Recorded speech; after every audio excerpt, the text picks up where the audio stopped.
Todos los martes, en el tren de RPA, El Bibliotren, con la colaboración de la Asociación de Escritores Noveles. Son las 2 menos cuarto de la tarde y hoy vamos a hablar de La condena de las élites de Javier Basserot, editado por Colima este año 2022. Tras el éxito de su anterior libro, El juego de las élites, una novela trepidante que describe de manera realista y crítica el mundo de los bufetes de abogados y que ha sido superventas en Amazon, Javier Basserot nos propone La condena de las élites, la segunda parte de una trilogía sobre las luces y las sombras del mundo de las élites profesionales. En esta segunda entrega, La condena de las élites, que se puede leer de forma independiente de la primera, el autor recorre metido en la piel de su protagonista, Bernardo, las grandezas y miserias del mundo de las consultoras y los fondos de inversión.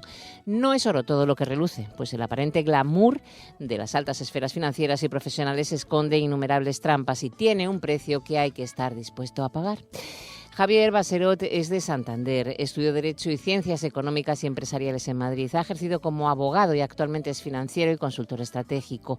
Ha sido profesor en varias universidades españolas y continúa su labor docente en la Universidad Pontificia de Comillas en Madrid. La condena de las élites es su segunda novela y ya estamos con Javier Basserot, a quien ya saludamos y damos la bienvenida enseguida. El Bibliotren, el vagón de los libros en RPA. Javier, bienvenido a Asturias. Muchas gracias y gracias por dedicarme un tiempo. Me hace mucha ilusión porque aunque soy de Santander estoy bastante vinculado a la tierra, a Asturias, y por eso esta entrevista me parece especial. Bueno, pues nosotros encantados de que puedas estar con nosotros, que hayas hecho un hueco en el camino y además que encima que tengas vinculación con Asturias, que no lo sabía, pues mejor que mejor, ¿no? Te recibimos con más brazos abiertos aún si cabe. Bueno, Javier, la verdad es que el mundo financiero es un mundo que siempre ha dado para escribir guiones y para escribir historias que parecen de ficción, pero que en realidad yo creo que en este sector la realidad supera muchas veces la ficción. Sí, es cierto. Yo cuando escribí El juego de las élites, que es una novela en gran parte autobiográfica, lo que me sorprendía es la reacción de la gente que considera que todo lo que estás contando es imposible que ocurra. Y de hecho hubo algunos comentarios de por qué no hacer una película, una serie, que de hecho estoy con Antena 3 hablando para hacerlo, y cuando uno se da cuenta que cosas que ha vivido darían para poder contar una serie o una película, un poco se te ponen los vellos de punta, ¿no? Porque ninguno de nosotros desea estar viviendo en ese traqueteo constante y en ese sobresalto permanente, y es cierto lo que tú dices, que da para cosas que son todavía más increíbles que las que la gente intenta ficcionar. ¿Cuál fue, no sé, esa gota que colmó el vaso que dijiste tú, esto tengo que contar, tengo que escribir una novela por no sé, alguna situación que te haya sorprendido, por gorda que fuera? No, realmente yo siempre he estado muy vinculado al mundo de la literatura, la poesía más que la novela. Anda, sí. Sí, tengo tres poemarios publicados y yo sabía que tenía una historia buena por las cosas que ya había pasado, y si quieres el desencadenante, en uno de mis despachos anteriores, cuando yo no tenía ni 30 años, hablando con compañeros de despacho, surgió el comentario de, oye, estas cosas que nos pasan hay que contarlas, no se pueden quedar ahí, van para contar una buena historia, y esa semilla han ido. Y en un momento dado consideré que era el momento crítico para poder hacer una novela y contárselo a los demás, sobre todo para que vean lo que hay y para los que se dedican a esto lo puedan observar como si fueran observadores externos. Desde que escribiste El juego de las élites a la actualidad, ¿ha pasado algo de manera real dentro de lo que cuentas, ¿no?, en la novela? Sí. Todo lo que contaba en El juego de las élites ha pasado, y ahora, si te fijas, cuando hay noticias como la reciente de la salida de Albert Rivera, sí, de Martínez Echevarría, te das cuenta que todos esos entramados que yo describo se siguen produciendo y es la cocina, como llaman en muchas ocasiones, interna de los despachos. Así que eso, por desgracia, por suerte, ocurre, y creo que seguirá ocurriendo porque son mundos bastante opacos. El título dice mucho, Javier, La condena de las élites. Sí, la condena es porque, bueno, no quiero destripar nada, pero estamos un poco todos condenados a pertenecer a ese mundo. Es un mundo que se supone que acoge a los que tienen unas ciertas capacidades y que se arrogan la etiqueta de élite, pero en el fondo están condenados, ¿no? Y es el mensaje, el trasfondo que yo quiero dar con las dos novelas, que todo lo que parece muy bueno, al final tienes, como decías tú bien antes en la introducción, un precio que pagar, y ese precio que pagar, bueno, para descubrirlo hay que leerse hay que leerse las novelas, por supuesto. Bueno, que no podemos decir si tiene final feliz o no final feliz, pero yo creo que si es como la realidad, el final no puede ser demasiado bueno. Bueno, en la realidad los finales son los felices que uno quiere hacerlos. Hay más elementos, si quieres, de asumir lo que a uno le toca en la vida, y si el que asume lo que le toca en la vida suele tender a ser feliz, y el que, aunque tenga muchas cosas, no lo asume, es infeliz.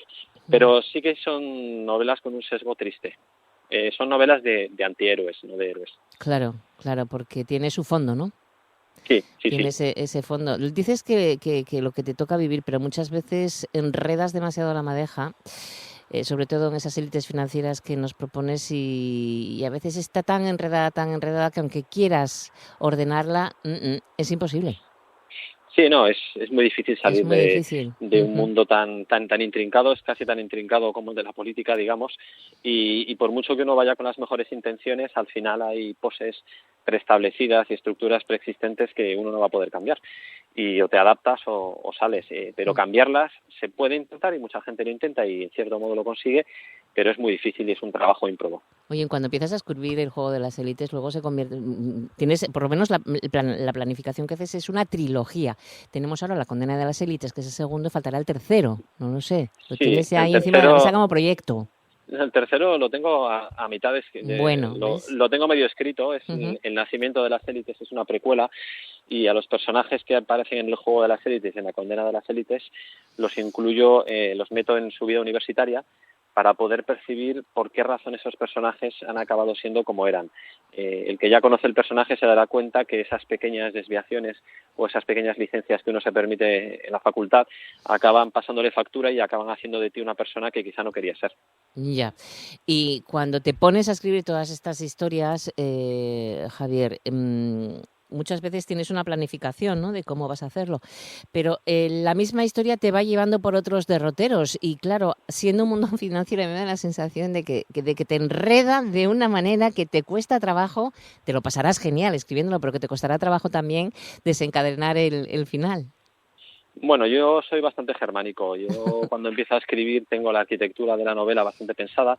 De hecho, lo primero que escribo es el final, porque creo que si uno sabe a dónde quiere llegar, lo demás fluye solo. Es cierto que luego, cuando más ficción haces y menos realista, la primera es más realista, la última, El nacimiento, es todo ficción, tus personajes van ganando vida propia y te van gustando. Hay un personaje en la segunda novela que es Bea Turdó, en La condena de las élites, que me gustó, totalmente ficción. Sí. Veo cómo se va desenrollando y al final le coges cariño y le vas dando escenas y vas haciendo que vaya teniendo una deriva que a lo mejor no es lo que tú pretendías. Y como bien dices tú, es muy divertido. Bueno, eso seguro, entretenido total.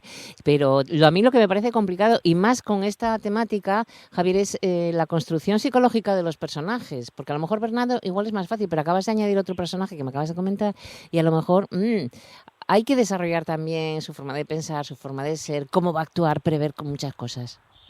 Sí, yo el personaje lo voy desbrozando mientras escribo, pero luego hago lecturas transversales siguiendo a un solo personaje para comprobar si su evolución psicológica tiene sentido, y si su carácter tiene sentido, si su modo de hablar se adapta a ese personaje y a las fases por las que está pasando. Es un trabajo complicado, pero por eso también es divertido. Bueno, ¿presentaciones tienes previsto alguna en Asturias?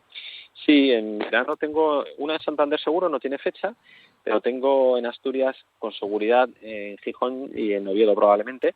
E intentaré que sea pues el mes de agosto, que sé que no es un mes estupendo para presentaciones, pero como a mí me pilla cerca arriba de Sella, me resulta más fácil trasladarme. Bueno, pues tendremos ganas de estar aquí contigo. Si no, de todas formas, cualquier librería, la que cada uno tenga más cerquita de su casa, pues que pueda pedir La condena de las élites de Javier Baserot, de Editorial Colima. Y ya Muchas gracias. Y ya se hacen con ella, porque tiene pinta de ser muy, muy entretenida todas estas novelas. Y también alguno de los poemas que también tienes publicados, que no lo sabíamos, y que también a veces aquí todas las semanas tocamos el tema poético. Pues muchas gracias, Javier. Sé que tienes prisa. Un abrazo enorme y lo dicho, enhorabuena por esta publicación. Muchas gracias a vosotros. Hasta luego. Hasta luego.